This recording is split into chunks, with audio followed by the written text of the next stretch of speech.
Bismillahirrahmanirrahim. Assalamu alaikum class 10. Today we are going to start our next hormonal gland, which is pancreas.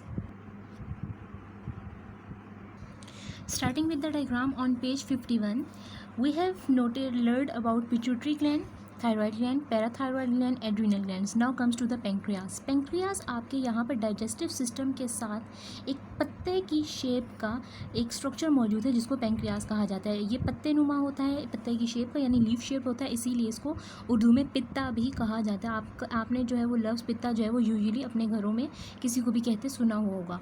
आज जो basically हमने ये भी एक आपका एंडोक्राइन ग्लैंड है, इसके बारे में पढ़ेंगे और इसके हार्मोन्स देखेंगे कि इसके अंदर से कौन कौन से हार्मोन्स जो हैं वो सिक्रीट होते हैं और उनका अपना आगे से क्या क्या फंक्शन है. Now come to the pancreas on page 49. Pancreas जो है ये आपका बेसिकली वो वाहिद ग्लैंड है जो कि exocrine and endocrine both act करता है. एक्सोक्राइन हम जानते हैं डक्ट वाले जो हैं तमाम ग्लैंड्स होते हैं जिनमें डक्ट्स यानी जो ट्यूब्स हैं वो मौजूद होती हैं. एंडोक्राइन वो हैं जिनमें डक्ट लेस होते हैं, जिसके अंदर कोई भी ट्यूब मौजूद नहीं होती, जो कि अपने तमाम सिक्रीशंस ब्लड में डालते हैं और जब ब्लड है वो आपका जो है हार्मोन वो आपकी बॉडी तक पहुंच जाता है. पेंक्रियास 99% एक्सोक्राइन ग्लैंड है, जबकि पेंक्रियास 1% जस्ट 1% एंडोक्राइन ग्लैंड है. पेंक्रियास की फंक्शनिंग 99% हमें बता रही है कि ज़्यादातर तमाम फंक्शनिंग एक्सोक्राइन तरीके से होती है यानी डक्ट के ज़रिए होती है. आपके डाइजेस्टिव सिस्टम में स्टमक में जो पेंक्रियाटिक जूसेस आते हैं वो किसके ज़रिए आते हैं? एक्सोक्राइन के ज़रिए आते हैं. जबकि एंडोक्राइन किस लिए यूज़ होती है ये हम देख लेते हैं. नेक्स्ट पॉइंट यहाँ पर ये लिखा हुआ है कि एक्सोक्राइन जो है उनमें डक्ट्स होती हैं, एंडोक्राइन में डक्ट्स लेस होते हैं, ये हम जानते हैं.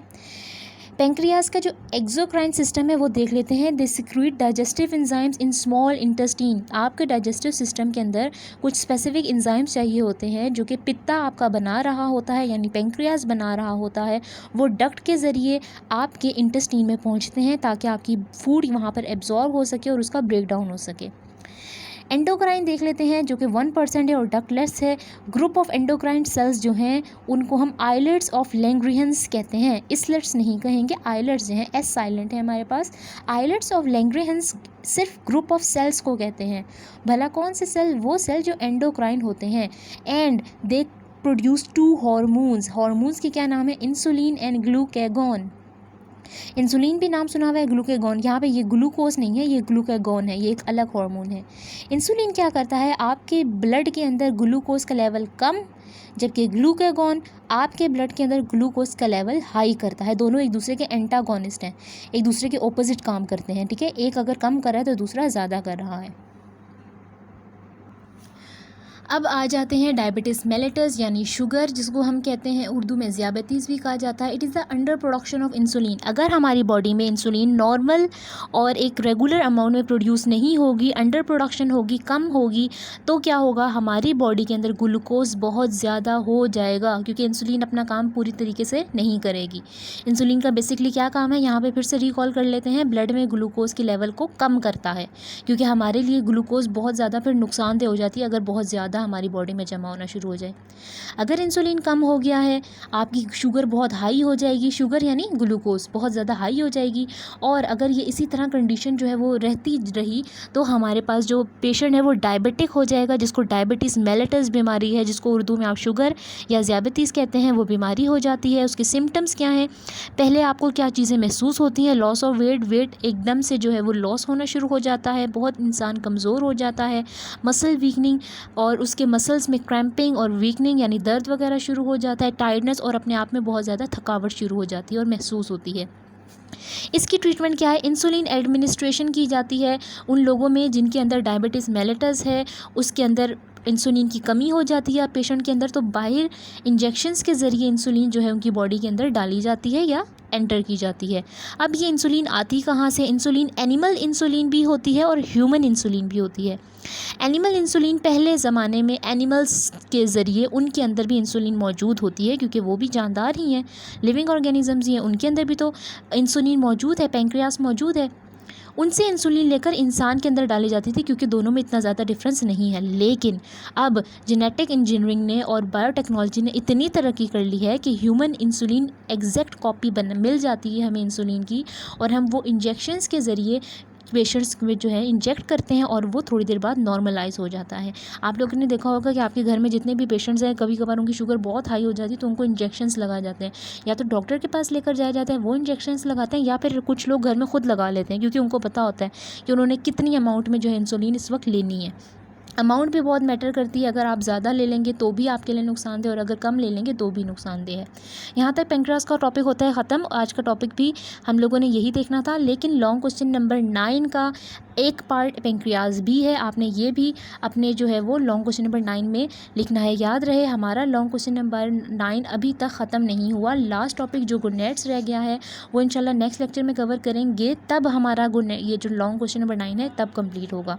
बुक के साइड बॉक्स देख लेते हैं। So these are the side boxes, आपको ये मिलेंगे पेज 50 पे। सबसे पहले यहाँ पर एक MCQ उसके लिए आपकी एक लाइन दी हुई है, the blood glucose concentration maintain at the rate of 80 to 120 milligram पर 100 ml ऑफ ब्लड। आपके 100 ml ऑफ ब्लड में, आपके 100 खून में, 100 ml खून में 80 to 120 मिलीग्राम सिर्फ और सिर्फ क्या है, ग्लूकोज है, और ये नॉर्मल अमाउंट है। अगर इससे ज़्यादा हो जाएगी तो इंसान को जो है वो बीमारी की कंडीशन यानी डायबिटीज़ हो सकती है। अब उसके बाद यहाँ पे ब्लड ग्लूकोज कंसनट्रेशन टेस्ट दिया हुआ है जिसको BGC टेस्ट भी कहा जाता है। पेपर में हो सकता है सिर्फ BGC टेस्ट दिया जाए, तो उससे कन्फ्यूज़ नहीं होना, याद रखना है इसको ब्लड ग्लूकोज कंसनट्रेशन टेस्ट कहते हैं। इसमें बेसिकली क्या होता है कि ज़रा सा माइन्यूट सा ब्लड लिया जाता है और उसके अंदर से ग्लूकोज की जो है वो मिकदार फाइंड आउट की जाती है। आपने देखा होगा ग्लूकोज कैसे करते हैं, यहाँ पे उंगली में ज़रा सा प्रिक करते हैं नीडल के ज़रिए, यानी हल्का सा जो है वो सुई चुभाई जाती है, ज़रा सा खून बाहर आता है और उससे आपकी शुगर जो है वो फ़ौरन से डिटेक्ट हो जाती है। अब दो कंडीशंस होते हैं, या तो खाने के बाद शुगर चेक की जाती है या फिर फास्टिंग कंडीशन में, या फिर हमने कुछ बहुत देर से ना खाया हुआ हो तो उस कंडीशन में भी हम लोग अपनी शुगर जो है वो चेक कर सकते हैं। यहाँ पर आपके सामने टेबल मौजूद है। ब्लड ग्लूकोज टेस्ट जो है, कंसनट्रेशन जो है वो आपको बताया हुआ है कि अगर आप टेस्ट कर रहे हैं किसी भी पेशेंट का फास्टिंग कंडीशन में और नॉर्मल कंडीशन में कि उसने खाना खाया हुआ है और उसके 2 घंटे बाद जो है वो आपने उसकी शुगर चेक की है, दोनों कंडीशंस आपको बताई हुई हैं। दोनों में बताएगा कि नॉर्मल पेशेंट्स की कितनी वैल्यू होती है, प्री डायबिटिक यानी अगर इस इंसान को या इस पेशेंट को ख़तरा है, प्री डायबिटिक अगर उसने अपना ख्याल ना रखा, और डायबिटिक यानी ये तो डायबिटीज़ इनको है ही है। इसी तरह नीचे भी डायग्नोसिस आपको बताया हुआ है कि नॉर्मल और प्री डायबिटिक और डायबिटिक में क्या होगा। तो देख लेते हैं फास्टिंग कंडीशन के अंदर अगर हम 8 से 10 घंटे कुछ नहीं खाया और एक फास्टिंग कंडीशन ये हम कह लेते हैं, तो उसके बाद अगर BGC टेस्ट किया जाए तो आपके पास 70 to 99 mg पर 100 ml एक नॉर्मल इंसान में, जबकि 100 to 125 mg पर 100 ml प्री डायबिटिक और 126 से 100 ml जो है और या इससे भी ज़्यादा एक डायबिटिक पेशेंट में आपको मिलेगी। इसी तरह ब्लड ग्लूकोज कंसनट्रेशन आपके जो है वो अगर आप खाने के बाद 2 घंटे 2 hours after 75 gram glucose drink, आपने कोई खाना खाया है या कुछ भी पिया है, कुछ मीठा पिया है, उसके 2 घंटे के बाद, तो वो हम देखते हैं कि यहाँ पे नॉर्मल में 140 mg to 100 ml पर 100 ml यानी 100 ml के अंदर 140 mg या उससे कम होना चाहिए। 100 ml के अंदर हमारे पास 140 to 200 mg होना चाहिए तो प्री डायबिटिक, और 100 ml के अंदर 200 या इससे भी ज़्यादा अगर हमें ग्लूकोज मिली तो वो डायबिटिक पेशेंट्स होंगे। ये चीज़ें वो कंडीशंस हैं हमने सिर्फ 100 ml में देखी, यानी for example this is your beaker, इसके अंदर लेट्स सपोज इतना सा 100 ml जो है वो हमने ब्लड लिया और इसके अंदर हमने जो है वो अपना टेस्ट करना है।